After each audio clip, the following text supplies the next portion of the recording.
हाँ, फिर से दूसरा एक्सरसाइज पे हम लोग आते हैं ना। NCERT क्लास 8 का बना रहे हैं हम लोग, और इसमें हम लोग बनाएंगे क्या, कंपेयरिंग क्वांटिटीज़। चैप्टर 8 है, क्लास 8 है, चैप्टर 8 है, और एक्सरसाइज कौन सा है, 8.2 एक्सरसाइज हम लोग फॉलो करेंगे 8.2 है ना। इसका कंप्लीट सॉल्यूशन मैं बता रहा हूँ, ध्यान से समझिएगा इसको। सबसे पहले इस एक्सरसाइज को शुरू करने से पहले कुछ बात है, उसको थोड़ा ध्यान से समझ लीजिए है ना, कि इसमें कुछ बात किया गया है टैक्स के बारे में, GST के बारे में, परसेंटेज के बारे में। तो ये सब होता क्या है, तो सबसे पहला एक बात है जो आपको समझना है कि अगर आपको क्या फाइंड करना है, परसेंटेज। तो अगर मैं आपको बोलूं कि 10% ऑफ 100 क्या होता है, ठीक है, तो ये आपको पहले समझ लेना है ना। तो 10% ऑफ 100 अगर हम लोग को फाइंड करना है तो 10 into 100 divided by 100, that means 100 cancel is equal to 10। ठीक है, मतलब किसी भी चीज़ का कितना भी परसेंटेज बोला जाए तो कैसे फाइंड करते हैं, इससे हमको क्या पता चल रहा है कि हम लोग को करना है एक्चुअली में, अगर हम बोलते हैं कि x% of y, x% of y, तो आप क्या करोगे, बस ज़्यादा दिमाग नहीं लगाना है, इन दोनों को इनटू करना है और डिवाइडेड बाय 100 कर देना है। तो ये हो जाएगा x% of y is equal to xy divided by 100। Clear है, ये एक तरह का क्या है, फॉर्मूला है ना। इसको आप लोग एक फॉर्मूला की तरह समझे। इससे आप लोग अगर ये समझ गए तो बहुत सारा क्वेश्चन इजी वे में बन जाएगा। फॉर एग्जांपल अगर मैं एक बात बोलूँ कि 33% ऑफ 85, ठीक है, तो आप कैसे बताओगे, सिंपल सा लॉजिक है, क्या करना है, 33 into 85 डिवाइडेड बाई 100 सॉल्व करोगे, जो आएगा वही होगा क्या, परसेंटेज है ना। क्या हो जाएगा, सॉरी नंबर होगा, 33% ऑफ 85 क्या होगा, तो ये होगा, इसको इंटू करो और फाइंड करो, है ना। ये एक तरह का फॉर्मूला है, ये आपको ध्यान में रखना है, ठीक है। इसको लेकर के चलते हैं आगे। और एक बात याद रखना है, जब भी आपसे कोई भी चीज़ पूछ रहा है और वो आपको नहीं पता है ना, तो उसको हम लोग मैक्सिमम टाइम क्या एज्यूम करके चलेंगे कि वो क्या है, जो हम लोग को फाइंड करना है वो x है, क्या है, x, और फिर x का वैल्यू फाइंड करेंगे अकॉर्डिंग टू कंडीशन। जो भी क्वेश्चन में कंडीशन होगा उसके अकॉर्डिंग हम लोग इसका अननोन वेरिएबल का क्या करेंगे, वैल्यू फाइंड करेंगे, दैट इज आंसर, है ना। आगे देखते हैं, एक एक करके क्वेश्चन में आते हैं हम लोग। तो क्वेश्चन नंबर 1 क्या बोलता है, ठीक है, तो क्वेश्चन नंबर 1 बोल रहा है a man got a 10% increase in his salary. ठीक है, मतलब कोई आदमी कुछ काम कर रहा है, उसका कुछ सैलरी था, ठीक है, और उसको क्या हुआ कि वो 10% इंक्रीज करके सैलरी मिला। If his new salary is this 1,54,000, find his original salary, है ना। एक आदमी है जिसका कुछ सैलरी था लेकिन उसका 10% इंक्रीज़ किए तो उसको मिला कितना, 1,54,000, ठीक है, 1,54,000 उसको सैलरी मिला after increasing 10% in his actual salary. तो एक्चुअल सैलरी में वो कितना परसेंट बढ़ा रहा है, 10% बढ़ा रहा है। तो हम लोग क्या करेंगे इसमें कि इसका एक्चुअल सैलरी फाइंड करना है, तो हम लोग वही करते हैं, late his actual salary, actual salary क्या हो जाएगा, तो अभी हम बोले थे उसी को क्या एज्यूम करना है, ₹x, वो कितना पहले उसका सैलरी था, x रुपीज़, अब इसमें वो 10% इंक्रीज़ कर दिया तो उसको मिला 1,54,000, है ना। तो हम लोग क्या लिखेंगे, after increasing 10% his salary is ₹1,54,000, ठीक है। तो 1,54,000 कैसे आया, तो 10% इसमें इसी का 10% ऐड करेंगे तो ही ना बढ़ेगा। तो हम लोगों का ये क्या होगा, कि पहले इसका सैलरी था ₹X, अब उसमें उसको कितना और बढ़ा करके मिला, तो 10% बढ़ा करके मिला। किसका 10% बढ़ा? तो पुराना जो सैलरी था, तो कितना था पुराना? X था ना। 10% ऑफ X, पहले का सैलरी और उसमें 10% इंक्रीज करके जो मिला वो हुआ उसका ₹1,54,000। ठीक है, तो आप यहाँ से x का वैल्यू फाइंड कर सकते हैं। ये होगा x प्लस ये था ना, जैसे अभी हम बताए थे कि x% ऑफ y कितना होता है, दिस इंटू दिस बाई 100। तो 10% ऑफ x क्या होगा? 10 इंटू एक्स डिवाइडेड बाई 100। यहाँ से ये कैंसिल होगा, ये 1,54,000 रहेगा, है ना। इसको सॉल्व करोगे क्या होगा? एलसीएम लेते हैं तो ये 10 और 1 कितना हो जाता है? 11x बाई 10 और ये 1,54,000। ठीक है, इसको थोड़ा छोटा कर दिया जाए, कितना आ रहा है देखो, x इज इक्वल टू 154,000। ये 10 ऊपर चला जाएगा और ये 11 नीचे आएगा। उसके बाद ये कैंसिल होगा, 11 1 जा 11, 11 1 जा 11, 11 4 जा 44। ठीक है, तो ये कितना आ गया?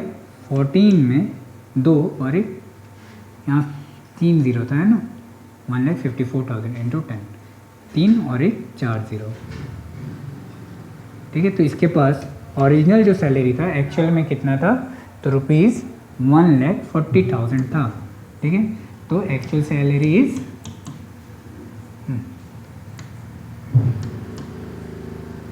Actual salary is equal to ₹x, मतलब x का वैल्यू कितना आया? 1,40,000। ठीक है, इतना रुपीज़ उसको सैलरी था और उसके बाद वो हो गया 1,54,000 आफ्टर इंक्रीजिंग 10%, है ना। ये क्वेश्चन नंबर 1। इसके बाद है क्वेश्चन नंबर 2। क्वेश्चन नंबर 2 में क्या बोलते हैं देखा जाए। On Sunday 845 people went to the zoo, है ना। 845 लोग जो है वो गए जू में। ऑन मंडे, ये संडे का बात है, ये मंडे का बात है। मंडे में only 169 people went. What is the percentage decrease in the people visiting the zoo on Monday. ठीक है, संडे को बहुत लोग जाता है ना, मंडे को कम लोग जाता है। तो संडे को कितना लोग गया टोटल? 845 लोग, और मंडे को देखा गया कि सिर्फ गया है 169 लोग, 169। तो कुछ डिक्रीज आया ना नंबर में, है कि नहीं। तो कितना परसेंटेज डिक्रीज हुआ वो पूछ रहा है। ठीक है, तो पहले हम लोग तो क्या करेंगे, इसका डिफरेंस निकाल लेते हैं कि कितना लोग कम हुआ और उसका फिर हम लोग परसेंटेज निकालेंगे, है ना। तो देखते हैं कितना था इसका, 845 और 169, 845 169 टोटल ऑन संडे। संडे में कितने लोग थे? 845, 845 लोग। और मंडे में हो गए 169 लोग, है ना। तो दोनों में डिफरेंस जो होगा वो कितना होगा? डिफरेंस इज इक्वल टू क्या होगा? सब्ट्रैक्ट कर दो, कितना बचता है? 15 में से 9 जाएगा तो 6, 4, 13 में से 6 जाएगा तो 7, 7 में से 1 जाएगा तो 6, 676 लोग घट गया, है ना। पहला संडे के दिन इतना लोग था और मंडे के दिन इतने ही लोग, मतलब इतने लोग जो हैं कम आए मंडे को, है ना। तो ये था डिफरेंस। ये कितना परसेंटेज डिक्रीज किया इसमें से, है ना। तो ये जो है हम लोग क्या एज्यूम करेंगे, लेट 676 इज x% ऑफ किसका? 845, है ना। ये जो है ये हम लोग एज्यूम कर लिए कि ये जो है इसका x% है, उतने ही घटेगा, उतने ही लोग घट रहे हैं ना। तो ये हम लोग जो स्टेटमेंट लिखे हैं ये ध्यान से देखो, इसी से क्वेश्चन बन जाएगा। तो 676 is the x% of this. तो 676 जो है वो क्या है? वो इक्वल है किसका?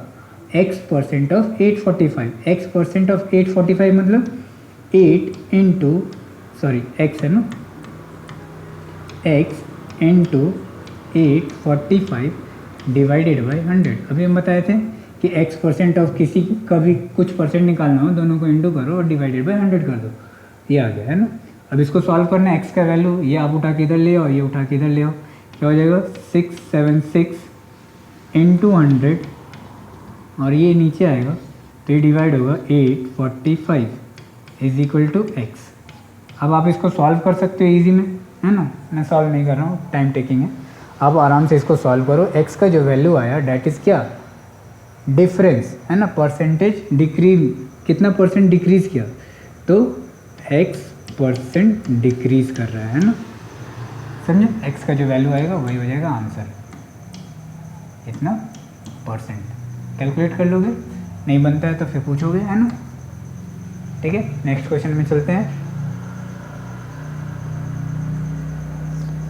Question number 3, shopkeeper buys 80 articles for ₹2,400 and sells them for a profit of 16%। Find the selling price of one article.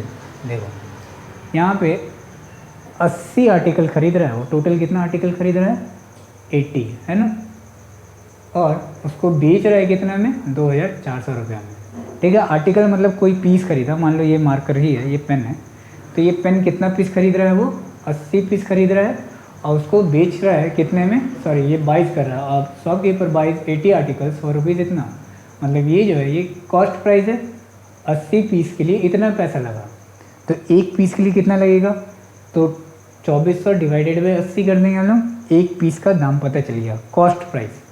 And sells them for a profit of 16%, 16% में वो प्रॉफिट करके बेच रहा है। Find the selling price of one article, है ना, क्या पूछ रहा है, एक आर्टिकल का सेलिंग प्राइस। तो हम लोग एक को ही लेके चलते हैं कि एक आर्टिकल का उसको दाम कितना लगा और उसका 16% उसको प्रॉफिट हो रहा है, ठीक है, तो उसका सेलिंग प्राइस क्या होगा। तो क्या होता है सेलिंग प्राइस, पहले तो 2480 पीस का, है ना, रुपीज़ हम लोग लिखते हैं। सिंस यूनिटरी मेथड लेकर के चलते हैं। ये क्वेश्चन नंबर कौन सा था, 3 या 4, 3, question number 3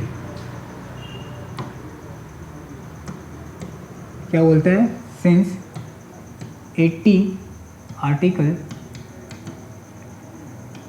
articles is equal to ₹2,400, ठीक है, ये कॉस्ट प्राइस है, ये क्या है, तो कॉस्ट प्राइस ऑफ 80 आर्टिकल्स, है ना, ये हम लोग क्या लिख रहे हैं, तो कॉस्ट प्राइस ऑफ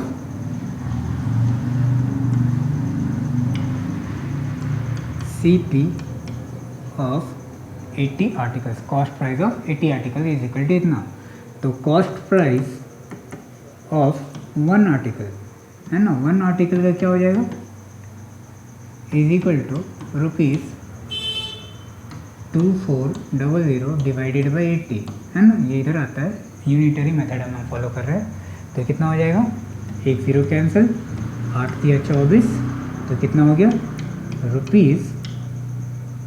₹30, मतलब एक आर्टिकल का उसको खरीदने में 30 रुपया लग रहा है, ठीक है, वो बेच रहा है कुछ पैसा में, कितना में बेच रहा है तो नहीं पता हमको, वही फाइंड करना है कि एक आर्टिकल का सेलिंग प्राइस कितना होगा, ठीक है। तो हम लोग एज्यूम कर लेते हैं, let selling price of one article is equal to ₹x, कितना है x रुपीज़, ठीक है। अब इसके बाद आपको ये जानना है कि प्रॉफिट इज इक्वल टू क्या होता है, प्रॉफिट इज इक्वल टू क्या होता है। अगर आप लोग को एक फार्मूला याद हो तो प्रॉफिट इज इक्वल टू, हम दिखाते हैं फार्मूला,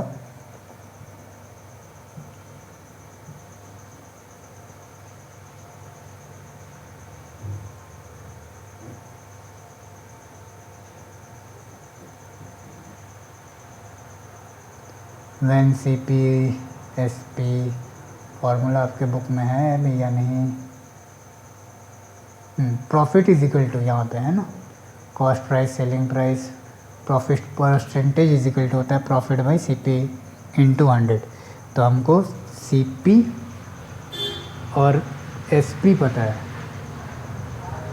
देखो तो CP एंड SP अगर पता रहता है तो हम लोगों को प्रॉफिट पता होना चाहिए, प्रॉफिट परसेंटेज या profit percentage is equal to क्या होता है, तो profit percentage is equal to P by C P into 100, P by C P by 100। देखो ना यहाँ पे अगर हम लोग एक फॉर्मूला जान रहे हैं क्या, कि profit percentage is equal to, profit percentage is equal to होता है P by C P into 100, है ना। अब प्रॉफिट इज इक्वल टू क्या होता है, तो प्रॉफिट इज इक्वल टू होता है, अगर हम लोग यहाँ पे देखें तो P is equal to selling price minus cost price, है ना, ये प्रॉफिट होता है। ठीक है, तो यहाँ पे अगर हम लोग इसका वैल्यू निकाला जाए, profit percentage is equal to क्या होगा, P के प्लेस पे हम लोग क्या लिख सकते हैं, SP minus CP divided by ये CP और इनटू 100। ठीक है, सभी का वैल्यू हमको पता है ना। देखो प्रॉफिट परसेंट कितना परसेंट उसको प्रॉफिट हो रहा था, 16% प्रॉफिट हो रहा था। तो हम लोग इसी को यहाँ पे यूज़ करते हैं। देखो लिखेंगे क्या, since profit percent is equal to SP minus CP divided by CP into 100। ठीक है, वैल्यू पुट करते हैं सभी का जो जो हम लोग को पता है। प्रॉफिट परसेंट था 16%। ठीक है, SP मतलब सेलिंग प्राइस X है, कॉस्ट प्राइस 30, एक पीस के लिए हम लोग फाइंड कर रहे हैं ना, डिवाइडेड बाई 30 इंटू 100। एक ज़ीरो यहाँ से ये कैंसिल हो जाएगा, ये और ये कैंसिल मत कर देना कभी भी, है ना, ये माइनस में है तो ये कभी भी ऐसे कैंसिल नहीं होगा। ये मल्टीप्लाई में था इसलिए इसके साथ जीरो कैंसिल हुआ, ये कैंसिल नहीं होगा। अब ये ऊपर इसके साथ मल्टीप्लाई होगा तो ये 3 इधर आएगा, तो 16 इंटू 3 और ये 10 इधर आएगा, डिवाइड हो जाएगा और ये हो गया x माइनस 30। ठीक है, x का वैल्यू फाइंड करना है, इजी में हो जाएगा। कितना हो जाएगा, ये कैंसिल करते हैं तो 5 2 जा और 2 8 जा, कितना हो रहा है 8 के 24 बाई 5 और ये माइनस में 30 है इधर आएगा तो plus 30 is equal to x. ठीक है, तो x इज इक्वल टू कितना आ रहा है यहाँ पे, x is equal to 24 by 5 plus 30। LCM लेने आता है, एलसीएम लेकर के सॉल्व करेगा।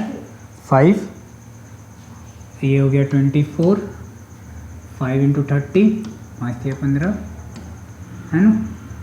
ऐड करते हैं तो 174 डिवाइडेड बाई 5, डिवाइड करने आता है 5 या 15, 5 चौके 20, फिर बजिए 4 8। तो x क्या था, तो selling price of one article. तो वन आर्टिकल का सेलिंग प्राइस हम लोग कितना निकाले, ₹34.8, है ना। उसको सेल कितना में कर रहा है, 34.8। खरीदा कितना में था, 30 रुपये में। तो उसको कितना परसेंट प्रॉफिट हो रहा है, 16% प्रॉफिट हो रहा है। ये क्वेश्चन नंबर 3। ठीक है, आगे चलते हैं।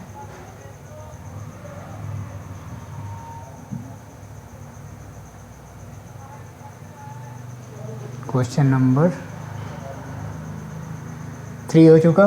क्वेश्चन नंबर 4, एक बार आप इसको पहले देख लो और आज इतना ही रखते हैं। आप कमेंट करके बताना कि आपको समझ में आ रहा है नहीं, उसके बाद मैं आगे ट्राई करता हूँ, है ना, आपके लिए। आज इतना ही रखते हैं, ठीक है। एक वीडियो छोटा करते हैं, कल कोशिश करेंगे कि 8.3 तक आपको पूरा वीडियो अपलोड कर दूँ, ठीक है। और आपको अगर ये वीडियो अच्छा लग रहा है, अगर समझ में आ रहा है तो ज़रूर इसको शेयर करिए अपने दोस्तों में और बताइए, है ना। और सब्सक्राइब भी करने बोलिए और बेल आइकन भी ज़रूर प्रेस कर दीजिएगा। और किसी तरह का कमी लग रहा है कि ये चीज़ यहाँ पे समझ में नहीं आ रहा है आपको, तो ज़रूर कमेंट करके बताइए और मैं पूरा कोशिश करूँगा कि उसको सॉल्व करूँ, है ना। ठीक है, बाय।